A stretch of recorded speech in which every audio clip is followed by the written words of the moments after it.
Two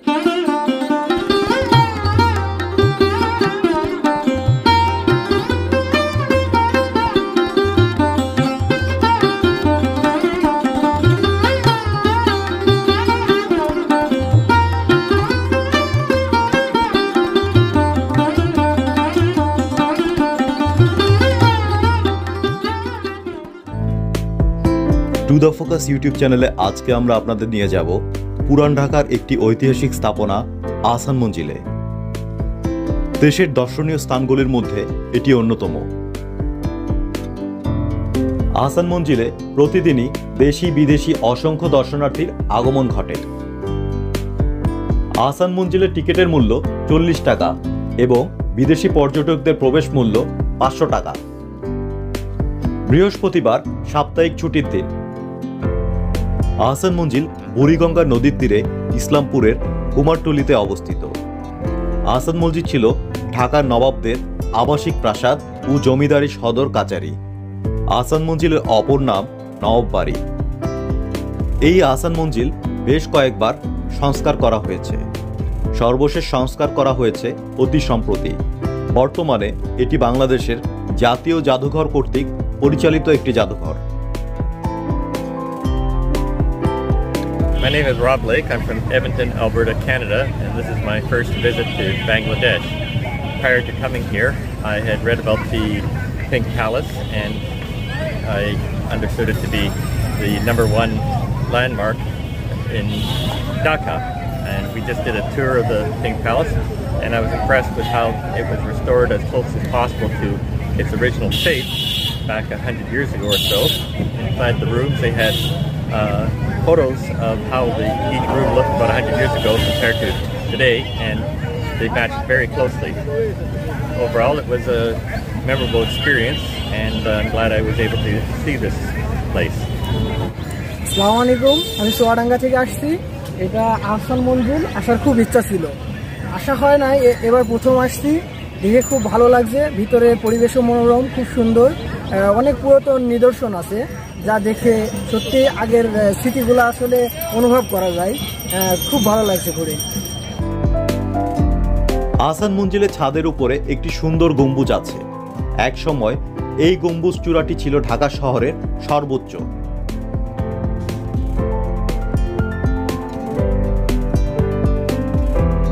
অষ্টাদশ শতাব্দীর মাঝামাঝি সময়ে জামালপুর পরগনার জমিদার শেখ এনায়েতুল্লাহ আহসান মঞ্জিলের বর্তমান স্থান রংমহল নামে একটি প্রমোদ ভবন তৈরি করেন। পরবর্তীতে তার পুত্র শেখ মতিউল্লাহ রংমহলটি ফরাসি বণিকদের কাছে বিক্রি করে দেন। বাণিজ্য কুঠি হিসাবে এটি দীর্ঘদিন পরিচিত ছিল। এরপর 1830 সালে বেগম বাজারে বসবাসকারী নবাব আব্দুল গনির পিতা খাজা আলিমুল্লাহ এটি কিনে বসবাস শুরু করেন। এই বাসভবনকে কেন্দ্র করে Khaja Abdul Gani Martin and company নামক একটি ইউরোপিয়ান নির্মাণ ও প্রকৌশলী প্রতিষ্ঠানকে দিয়ে একটি মাস্টার প্ল্যান তৈরি করান, যার প্রধান ইমারত ছিল আহসান মঞ্জিল।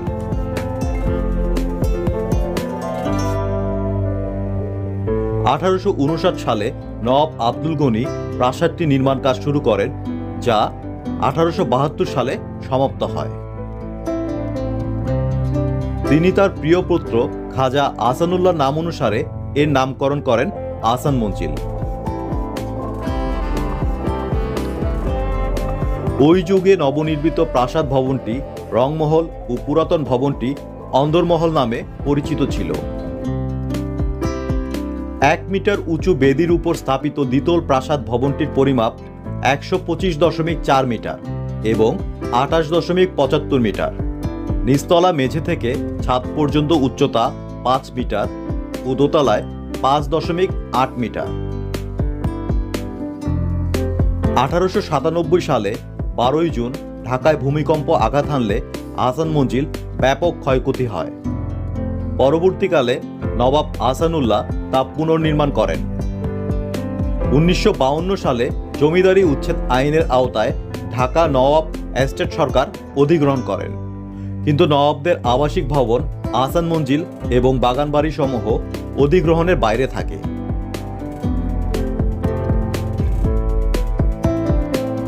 বাংলাদেশের স্বাধীনতার পর অযত্ন ও অবহেলায় আহসান মঞ্জিল ধ্বংসের দ্বার প্রান্তে পৌঁছে যায়। এমতো অবস্থায় 1974 সালে ঢাকা নবাব পরিবারের উত্তরসূরি আহসান মঞ্জিল প্রাসাদ নিলামে বিক্রির পরিকল্পনা করেন। সরকারের ভূমি প্রশাসন মন্ত্রণালয়ের পক্ষে নিলাম বিক্রির প্রস্তাবটি চূড়ান্ত অনুমোদনের জন্য তৎকালীন প্রধানমন্ত্রী শেখ মুজিবুর রহমানের কাছে পেশ করা হয়। কিন্তু শেখ মুজিব আহসান মঞ্জিলের স্থাপত্য সৌন্দর্য ও ঐতিহাসিক গুরুত্ব উপলব্ধি করে 1974 সালের 2 নভেম্বর এটি নিলামে বিক্রির প্রস্তাব নাকচ করে দেন। 1985 সালের 3 নভেম্বর আহসান মঞ্জিল প্রাসাদ ও তৎসংলগ্ন চত্বর সরকার অধিগ্রহণ করার মাধ্যমে সেখানে জাদুঘর তৈরির কাজ শুরু করে। 1992 সালের 20 সেপ্টেম্বর আহসান মঞ্জিল জাদুঘরের আনুষ্ঠানিক উদ্বোধন এবং সর্বসাধারণের পরিদর্শনের জন্য উন্মুক্ত করে দেওয়া হয়।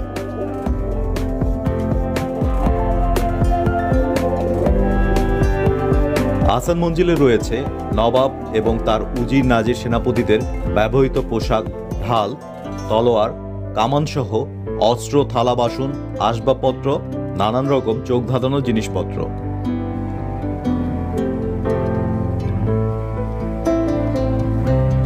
উনিশশো সালে এখানে অনুষ্ঠিত হয় এক বৈঠক। সেখানে মুসলিম লীগ প্রতিষ্ঠার সিদ্ধান্ত হয়। প্রতিদিনই দেশি বিদেশি বিভিন্ন পর্যটকের আগমন ঘটে এই আহসান মঞ্জিলে।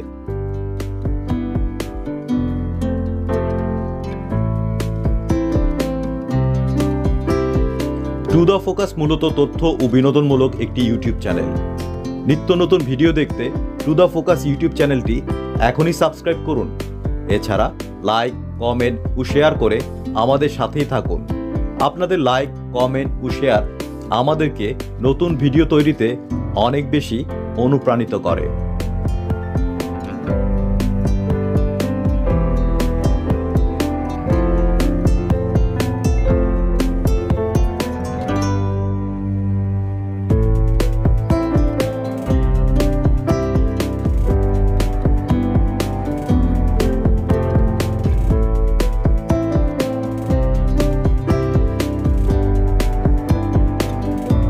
দোতলার বারান্দা থেকে একটি সুবৃহৎ খোলা সিঁড়ি সামনের বাগান দিয়ে নদীর ধার পর্যন্ত নেমে গেছে।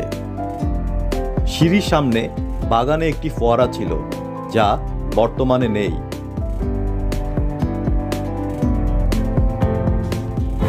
যান্ত্রিক শহরে একটু নিরিবিলির জন্য পরিবার পরিজন নিয়ে আপনিও ঘুরে আসতে পারেন এই আহসান মঞ্জিলে। আশা করছি আপনার সময় বেশ ভালোই কাটবে।